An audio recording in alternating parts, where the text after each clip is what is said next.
Thank you, Mr. Acting Speaker. It says in the Bible, in the book of Proverbs, a book that I'm well acquainted and a fan of, in Proverbs 17:17, a friend loves at all times and a brother is born for adversity. This speech is about a time of adversity for a young boy and how his brother saved his life. I've spoken in this chamber before about the young people in Balcombe Hills who have recently received the Queen's Scout Award, the highest honour available to young people in this worthy movement. A narrowly avoided tragedy has caused me and the young Redwood family to further ponder the importance of the Scouts and all the skills and mentoring it offers young people in Balcombe Hills. These skills are developed from a very young age by the Cub Scouts. First aid is one of the most important skills imparted on Cub Scouts.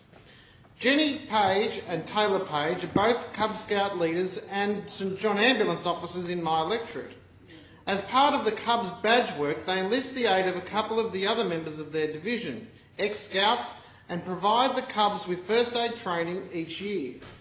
Ben Irvine was a Scout at 2nd Balcombe Hills and Gavin Pearce was a Scout at the 2nd Castle Hills. Jenny and Taylor Page introduced further skills into the Cubs training, including EpiPen and defibrillator use and CPR, even though the children are often very small and unable to conduct the exercise themselves. The knowledge is imparted and thankfully retained.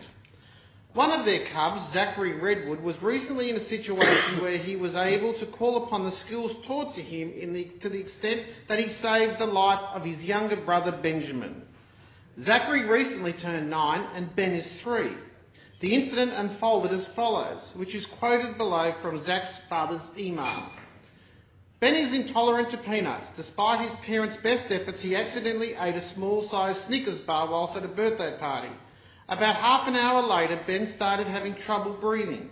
His parents thought he may have been having an asthma attack, but he did not respond to treatment with Ventolin. At this point, they realised that this was an emergency situation. The family rushed to hospital.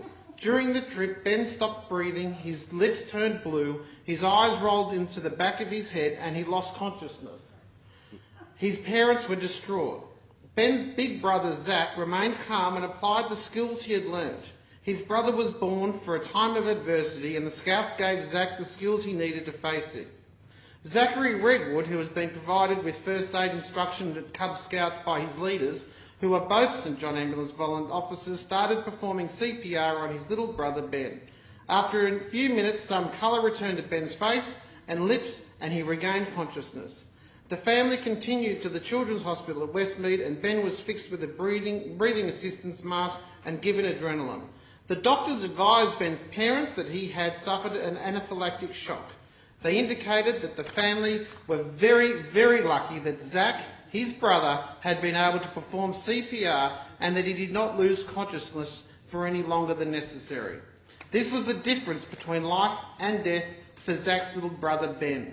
I commend Zachary Redwood for his heroism and his parents for their sound judgment enrolling them in Cub Scouts.